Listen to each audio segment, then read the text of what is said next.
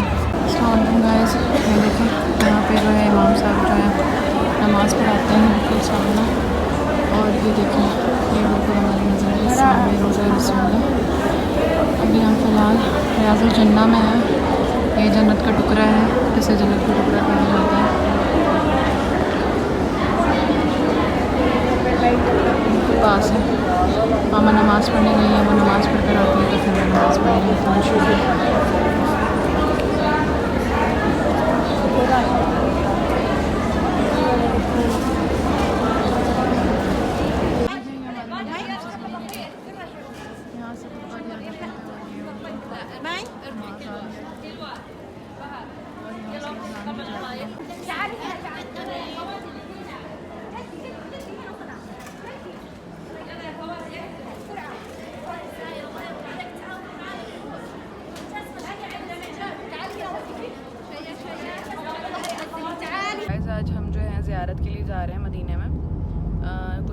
जगह हैं जिनको हम देखने के लिए जा रहे हैं।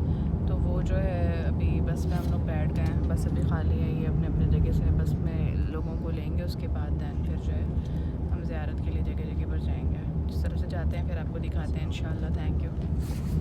ज़ियारत पर आ गए हैं और पहली ज़ियारत आपने सुना होगा, हमारी जो जंग हमारे नबी करीम सल्लल्लाहु अलैहि वसल्लम ने लड़ी थी, ये ग़ज़वा उहद के नाम से शायद ये जगह है। ये उन्होंने जो पहले दूसरी यानी कि बाद में जो जंग लड़ी थी, और यहाँ पे सारे शहदाओं की कब्र है। कहते हैं यहाँ पे दुआ मांग कर फिर जो है आप मस्जिद नबी में जाकर वही दुआ मांगे तो इंशाल्लाह वो दुआ कबूल होती है। और गाइस ये देखिए नबी करीम सल्लल्लाहु अलैहि वसल्लम की जहाँ जहाँ नज़र गई वो सारे पहाड़ जो हैं ये सारे सोने के पहाड़ हैं। ये जहाँ जहाँ मतलब उन्होंने अपनी नज़र को घुमाया वो सब पहाड़ सोने के हो गए। सोने से मुराद, मैंने भी अपने फादर से यही कहा कि कहाँ है सोना, तो उन्होंने ये कहा कि सोने की पहाड़ है ये, इसमें से सोना मतलब निकाला जाता है। और अभी जो हमारे ज़ियारत वाले भाई हैं जिनकी गाड़ी पे आए थे, उन्होंने ये बताया कि जो ये पहाड़ है फ़िज़ाई तरीके से अगर ऊपर से देखा जाता है ना, तो ये इस पहाड़ का ऐसा यूँ नक्शा बना हुआ है जैसे मोहम्मद लिखा हुआ हो। धूप बहुत है जैसे होती है प्रॉपर हमेशा की तरह। और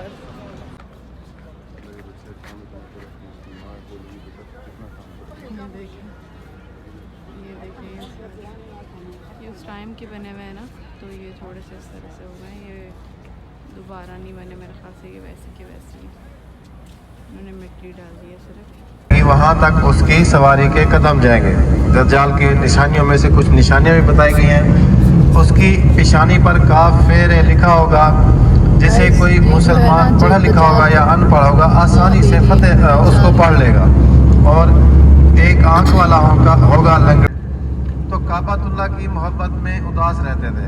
अहले मदीना आप सल्लल्लाहु अलैहि वसल्लम के पास हाजिर हुए और अर्ज़ की कि प्यारे नबी, मक्का वाले तो नेकियों के मामले। तो हम आ चुके हैं अभी मस्जिद कुबा में, और माशाल्लाह से मस्जिद कुबा आप देखें, मस्जिद कुबा।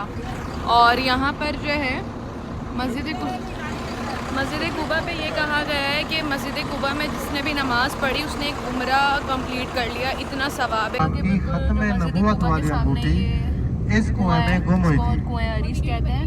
एक दफ़ा आप सल्लल्लाहु अलैहि वसल्लम हज़रत अबू बकर सिद्दीक़ रज़ियल्लाहु ताला अन्हु, हज़रत उमर फारूक रज़ियल्लाहु ताला अन्हु और हज़रत उस्मान गनी रज़ियल्लाहु ताला अन्हु इसी कुएं पर तशरीफ़ फरमा। तो गाइस अभी हम जो है मस्जिद किबलतैन की तरफ आ गए हैं। गाइस ये है मस्जिद किबलतैन जो आपको मैंने बाहर से दिखाया था। अंदर से है कि लेडीज़ पढ़ने के लिए नमाज़ पढ़ रही है।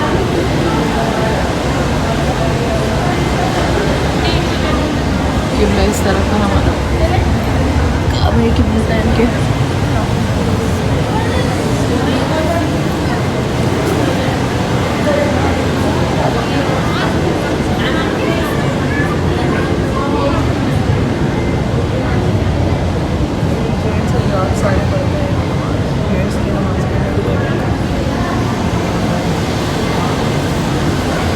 देखेंगे थोड़ी सी ऊंचाई पर आपको मस्जिद नजर आएगी, उल्टे आपके उल्टे हाथ की तरफ मस्जिद फतह। और साथ ही बिल्कुल करीब एक और छोटी सी मस्जिद है, मस्जिद हजरत सलमान फारसी रजी अल्लाह ताला अन्हु। और इसी उल्टे हाथी की तरफ जैसे ही गाड़ी बढ़ेगी तो आप देखेंगे जामे अल खंदक सफेद रंग वाली मस्जिद है, सामने बोर्ड भी लिखा हुआ है, नाम भी लिखा हुआ है जामे अल खंदक 1428 हिजरी, यानी कि आज से 17 साल पहले, अभी 1445 हिजरी चल रहा है, ये आज से 17 साल पहले तामीर की। सीधे हाथ की तरफ देखेंगे इसी जगह जहाँ अभी ये चादरें लगी हुई हैं, इस जगह गाड़ी पार्किंग की जगह हुआ करती थी, गाड़ी अभी नहीं रोकने देते, इधर कुछ तामीराती काम हो रहा है। जैसे ही गाड़ी आगे जाएगी आप उल्टे हाथ की तरफ देखेंगे, थोड़ी सी ऊंचाई पर एक और मस्जिद भी है, मस्जिद हजरत अली अल मुर्तज़ा रज़ी अल्लाह ताला अन्हु। ऊपर वाली मस्जिद हजरत अली रज़ी अल्लाह ताला अन्हु के नाम से है। और इसी उल्टे हाथी की तरफ देखेंगे आपको लोहे की जंगला नजर आएगा। इसी मकाम पर हजरत बीबी सैयदा फातिमा ज़हरा रज़ी अल्लाह ताला अन्हा का हुजरा मुबारक हुआ करता था। ये जो उल्टे हाथ की तरफ बड़ा पहाड़ नजर आ रहा है, इसका नाम जबल सिला है। जबल सिला के इसी कोने से, उल्टे हाथ वाले कोने से लेकर बिल्कुल सामने सीधे ही आपको जबल ओद शहर नजर आ रहा होगा। जबल ओद तक ये खंदा खोदी गई थी, जहां हमारी गाड़ी चल रही है इस जगह खंदा खोदी गई थी। आपके उल्टे हाथ की तरफ कुफार के लश्कर थे, दरमियान में 9 मीटर चौड़ी 4 मीटर गहरी 5 किलोमीटर लंबी खंदा खोदी गई थी। तो सीधे हाथ की तरफ मुसलमानों के लश्कर हुआ करते थे। ये जामिया जंग खंदा का मकाम भी इसको कहते हैं, जंग अहजाब का मकाम भी इसको कहते हैं, सबा मसाजिद यानी 7 मस्जिदों वाला मकाम भी इसको कहते हैं, क्योंकि पहले इधर 7 मस्जिदें हुआ करती थी, 3 मसाजिद को शहीद करके ये बड़ी मस्जिद बनाई गई, अब 5 मस्जिदें, अब इनको खमसा मसाजिद कहा जाता है। और जबल सिला वाला मकाम भी कहा जाता है, जो सीधे हाथ की तरफ आपको पहाड़ नजर आ रहा है, इसका नाम है जबल सिला। और इसको मैदान फतह भी कहा जाता है, क्योंकि आप सल्लल्लाहु अलैहि वसल्लम की दुआ की बरकत से मुसलमानों को इस जंग में फतह नसीब हुई थी। इस मकाम को इसलिए मैदान फतह भी कहा जाता है। इसके बाद हमारी गाड़ी अभी वापसी के लिए रवाना है। जो हरम शरीफ हाजी साहब जाना चाहेंगे वो मुझे बता देंगे। तो आज के लिए इतना ही काफ़ी है, अब हम मिलते हैं अगले व्लॉग पे। अल्लाह हाफिज़।